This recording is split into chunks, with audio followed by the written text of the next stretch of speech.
नमस्कार मंडळी, मोरेताईंच्या रेसिपी चॅनलमध्ये तुमचं स्वागत आहे। आज मी तुम्हाला शेवग्याच्या शेंगाची भाजी दाखवणार आहे। काय आता कनी तोंडाला चवच नाही, त्याच्यामुळे मी शेवग्याच्या शेंगाची माझ्या पद्धतीने भाजी करणार आहे। म्हणलं चला आता तुम्हाला पण शेअर करूया आणि तोंडाला चव तरी येईल अशी चवदार आपण शेवग्याच्या शेंगाची भाजी करणार आहेत। त्याच्यासाठी हे शेंगा घेतलेल्या आहेत मी, तर ह्या अशा कापून पण ठेवल्या काही। आता तुम्हाला काही कापून दाखवते।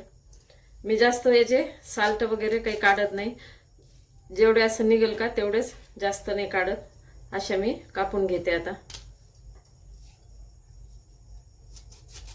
हे असं जेवढं निघेल तेवढंच हाताने, काही पूर्ण असं छिलटे काढत बसत नाही। अशा यानं ना छान चवदार भाजी होते, पूर्ण काढल्यावर एवढे चांगले लागत नाही। आता आपण ह्या सर्व शेंगा कापून घेतल्यात अशा। आता याला मीठ टाकून मी चांगले स्वच्छ धुणार आहे आणि मग परत आपण आता भाजी करायला सुरुवात करू। आता आपण शेवग्याच्या शेंगा धुवून घेतलेल्या स्वच्छ। आता आपण त्याचे मसाले काय काय लागतात ते पण बघून घेऊ। आता वाटण मी एवढंच काढलेले, कोथिंबीरीच्या काड्या घेतल्या, खोबरं एवढं घेतले ना, ते असं जाळीवर भाजून घेतले कांद्यासोबत। कांदे पण 3 असे भाजून घेतले, थोडासा लसूण, आलं आणि लवंग मिरे। आता वाटण दाखवलं। आता सुके मसाले, हा कांदा लसूण मसाला 2 चमचे घेतलाय, धने पावडर 2 चमचे, हे लाल मिरची पावडर 1 चमचा, थोडीशी हळद घेतली, चवीनुसार मीठ आणि कोथिंबीर। आता आपण गॅस पेटवून कढई ठेवले, ह्या कापलेल्या आणि धुतलेल्या शेंगा आपण कढईत टाकून देऊ। आता याला आपल्याला थोडं शिजून घ्यायचंय, थोडंसं पाणी टाकते।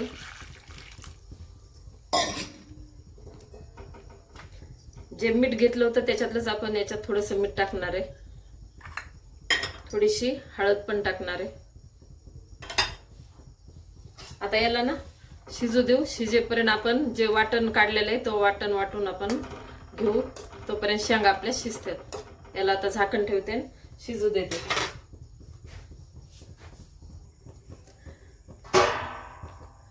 आपल्या वाटण वाटेपर्यंत शेंगा पण शिजलेल्या।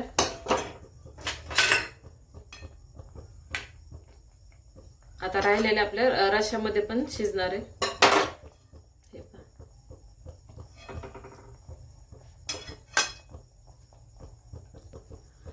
आता आपण ह्या शेंगा काढून घेते आणि ह्याच कढईमध्ये आपल्याला भाजी करायची। आता परत आपण तीच कढई ठेवलेली, आता तेल टाकून घेऊ।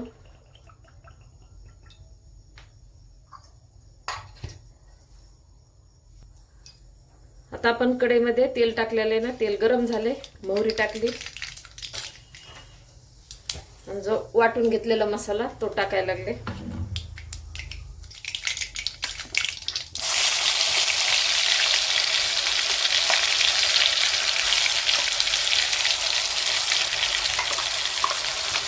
आता हा पूर्ण मसाला टाकून घेऊ आपण, याला छानपैकी परतून घेऊ आणि नंतर आपण सुके मसाले टाकणार आहे।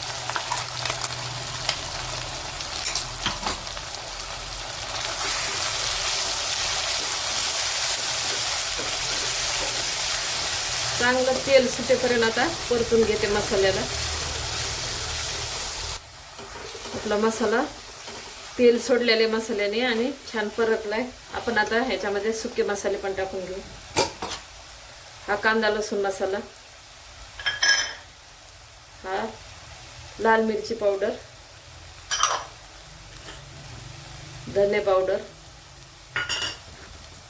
हळद आणि मीठ पण टाकू आपण चवीनुसार। आपण आधी शेंगामध्ये पण त्याच्यातलंच मीठ टाकलं होतं, तेच मीठ आता टाकून घेऊ। आता हे मसाले पण आपण त्या मसाल्यामध्ये परतून घेऊ।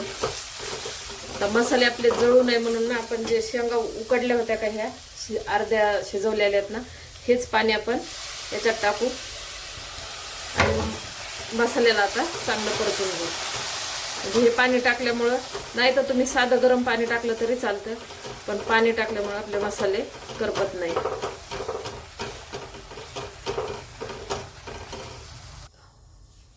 आपण मसाल्याला ना परतून घेऊन परत झाकण ठेवलं होतं, म्हणजे मसाला आता चांगला शिजलाय। आणि तेल सोडलेले मसाल्याने आपण आता जे शेंगा शिजवलेल्या ते याच्यात टाकू.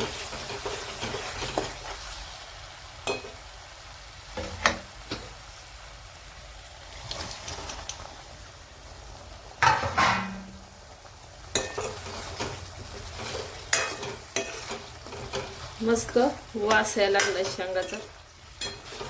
छान मसाला भाजी झालेली. काय माझ्या ना तोंडाला सर्दीमुळे चवच नव्हती, म्हणून म्हणलं शेंगाची भाजी करा तर तुम्हाला पण शेअर करा म्हणून अशी माझ्या पद्धतीने आता करून दाखवले. एकदा तुम्ही नक्की ट्राय करा. आता जे अजून मी गरम पाणी जे आपल्याला लागतंय का तेवढं तुम्हाला जे म्हणजे रस्सा कितपत पाहिजे तेवढं तुम्ही टाकू शकता. आता हे मसाल्याचं भांड याला थोडं विसळून ते पण गरम पाणीच टाकलं. म्हणजे गरम पाण्याचा फायदा आपल्याला भाजी लवकर शिजते आणि आधी आपल्या शेंगा शिजलेल्या असतात गरम पाण्यामध्ये आणि नंतर गार टाकलं तर ते शेंगा थोड्याशा आटरल्यावानी होत्या. त्याच्यामुळं गरम पाणी टाकायचं म्हणजे वेळ बी आपला वाचतो, पटकन भाजी तयार होते. मी अजून आता थोडंसं पाणी टाकणार आहे. हे गरम पाणीच केलेलं आहे.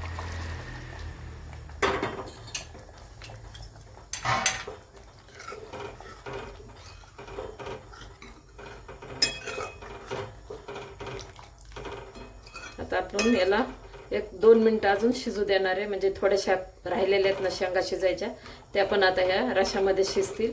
आणि आपण मीठ आणि हळद पण टाकलं होतं, कारण मीठ शिजताना टाकलं ना तर शेंग चोखताना छान चव लागते. त्याच्यामुळं मीठ थोडंसं आधी टाकायचं.